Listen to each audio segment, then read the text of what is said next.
Assalamu alaikum and welcome back to my YouTube channel. Thank you so much for watching part 3 of our travel series. This vlog is from my birthday, which is December 28th, 2022. So this was truly the best way to spend my 40th birthday. Alhamdulillah, I feel so blessed that I was able to enjoy my birthday celebration in the most peaceful, beautiful city of Madinah. So here are some pictures from the day. This is us walking over to Masjid al-Nabawi the morning of December 28th for Tahajjud Salah.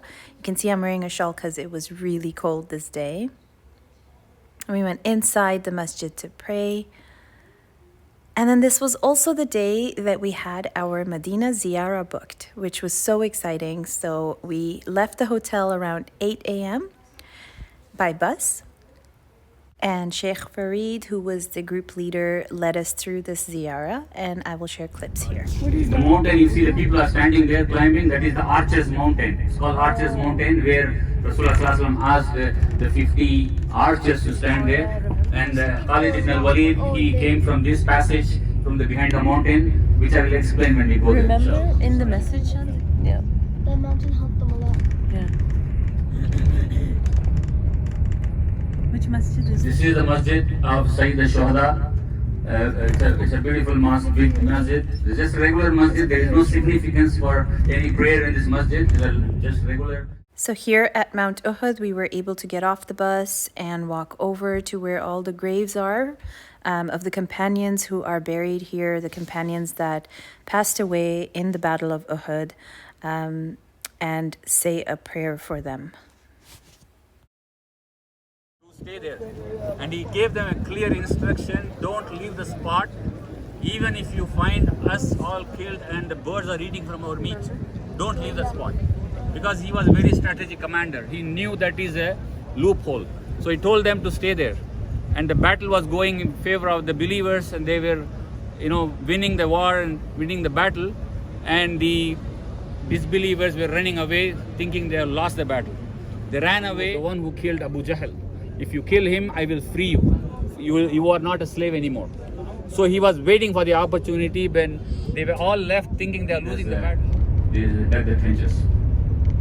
So there was a huge boulder when they wanted to dig the trench. They tried to break it, couldn't break. So it was a huge boulder. So the Sahabas asked Rasulullah Sallallahu Alaihi Wasallam to come and help. So Rasulullah Sallallahu Alaihi Wasallam took the crowbar and hit it once. With the name of Allah subhanahu wa ta'ala, the spark came, and Rasulullah sallallahu alaihi wasallam said, I see the palace of Persia open for us. Then he struck that boulder one more time, again the spark came.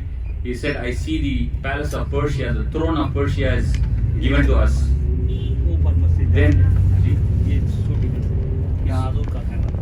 if you see here in the opposite, there is a small masjid, kind of the mihrab here.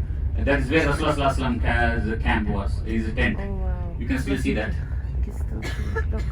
It will come on, if you are going to pass by on your left side, it will come. The people are climbing. You see. Wow. And that one is the brown color where people are going. That is the Rasulullah Sallallahu Alaihi Wasallam's camp, Khayma, where he stayed. On the left side is the grey color. That is Salman al-Farisi radiallahu ta'ala anhu. And the others, they broke all of them and made it to one big masjid.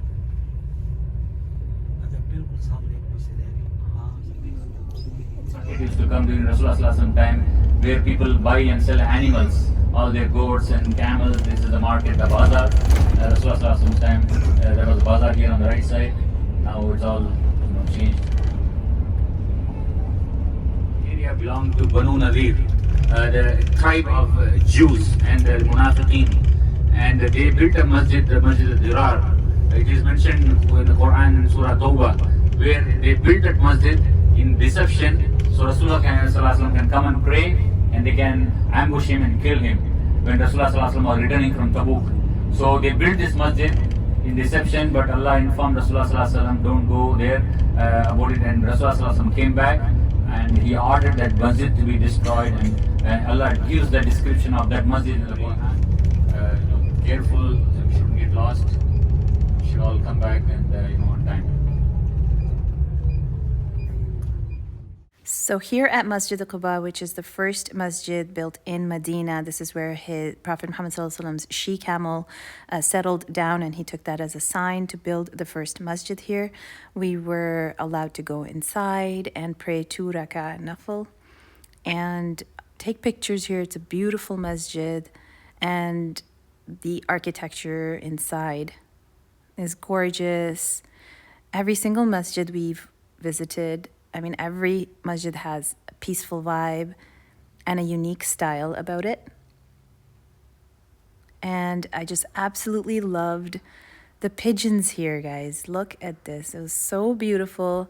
I wanted to go run with the pigeons or run in the midst of the pigeons, but did not get a chance. And here you're going to see my daughter spotting another stray cat. They're everywhere here in Medina and Mecca. So we took some pictures here and then headed back on to the bus for our next stop, which was this date market. This was really cool. This was one of my favorite places too that we visited during our Ziyara. It's just so beautiful, so aesthetic, very Instagram worthy. Inside the market, it was like loud, and you can sample any type of date that you want. So as you'll see here shortly, all the different types of dates, and there's so many, you guys. I didn't even know some of these names. You can just eat as many as you want, sample them, and then purchase.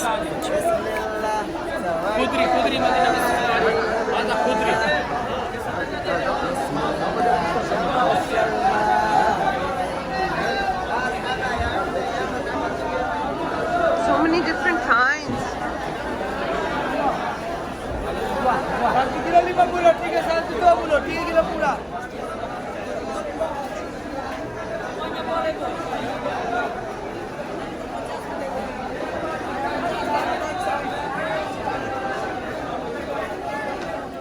And now you'll see this video from our little guy's vantage point. He started to record us purchasing some dates for family and friends here back home. And we purchased the Safawi kind, and they were really good. We sampled them, liked them, and brought them home. I loved the hustle bustle here in this date farm and market. It was just such a fun vibe. And then we stepped outside for a cup of coffee, and they also serve karak chai here, which we didn't buy, but the coffee was pretty good. And look at the aesthetic here with the palm trees, and of course my daughter, she loves water. She's a water baby, so she wanted to play around with that fountain. And then she did some photography because, you know, it's awesome when your daughter can take such good pictures. MashaAllah, you guys. Even I was amazed at her photography skills, but we enjoyed our time here. Everyone took a little bit of a break. We took photos, even recorded some real footage. You know how it goes, content creation life. And you guys, it was my birthday, so I was extra happy. हजूर अलैहिस्सलाम से पहले तो दीन ईसवी के ऊपर चलते थे। ईसा अलैहिस्सलाम के पैरोकार थे, वो हक के ऊपर थे। सलमान फारसी ने देखा कि वो अल्लाह की इबादत कर रहे हैं। सलमान फारसी ने कहा, यार तुम्हारा दीन तो बहुत अच्छा है, मुझे भी अपना दीन सिखाओ। अब उस पादरी से काफी अरसा दीन सीखते रहे। जब वो पादरी मरने के करीब हुआ,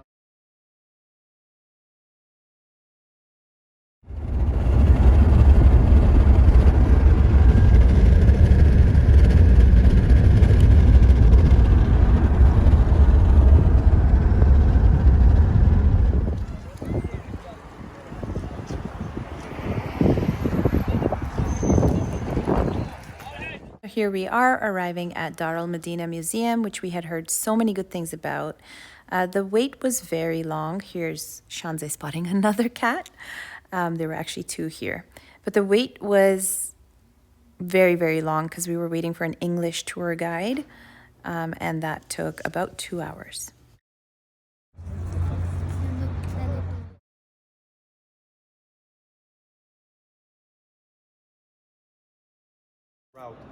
Around 130 kilometers from Mecca, the Prophet went to the tent of Ma'bad. You know, she was famous for her generosity. The Prophet came to her tent asking for some food, but she didn't have anything because there was a year of famine. He built the first masjid in Islam, it was Umrah.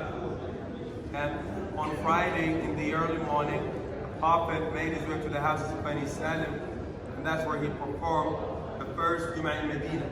You know, the first Friday prayer in Medina. And that's also where the companions were asking the Prophet to stay in their houses. But the Prophet didn't have a house. The Prophet said, this is my house, this is my masjid. You know, that land was for two brothers, Sahl and Suhaib. You know, they wanted to give it to the Prophet, but the Prophet insisted on paying them first because they were young and they were orphans. It took him about 10 years to expand the masjid from 84 to 94. The size of the masjid is 350,000 square meters, right? So we walk past the grave this way, right? When you stand before the golden gates, you know, the grill, you're in the house of Hafsa. So half of this house is behind the golden gates, and the other half is where we stand now. This model, over 400 people participated in building it. It is very precise, very accurate, and that's why it is documented by the Saudi government. So everything that you see here is 95% correct. Water, and one side of water was enough for him to take a shower. So he would wash with this amount of water, and he would take wudu or do wudu with this amount of water. That whole tour of the Dar al-Madinah Museum was pretty amazing to see all the Ziyara and the models. They've done an incredible job. I just wish we weren't so tired because we had the Ziyara in the morning and the wait was so long, but still we enjoyed it, Alhamdulillah. After that, we went to a restaurant to enjoy some Hyderabadi food. It was delicious.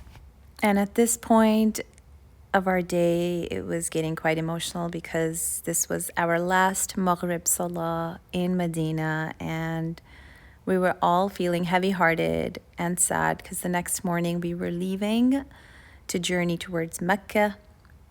And here I'm just recording some real content again. I'm not sure why I'm leaving it in my vlog, but hey, you get to see a little behind the scenes. You might see this reel pop up on my Instagram, filtered and all. And you guys look at the skies here, subhanallah, such pretty colors, just wow.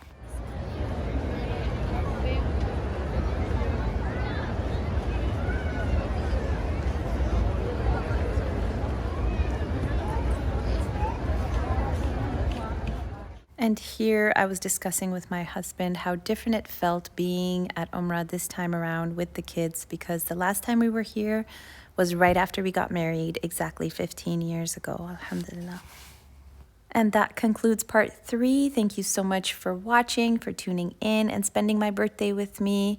Alhamdulillah, turning 40 in the city of our beloved. And our Prophet Muhammad ﷺ was 40 years old when he received revelation and became a prophet. So this felt extra special. Thank you so much, guys. If you like the videos, comment, like, subscribe, and hit the notification bell. And inshallah, look out for part 4, which is our journey from Medina to Mecca, coming soon.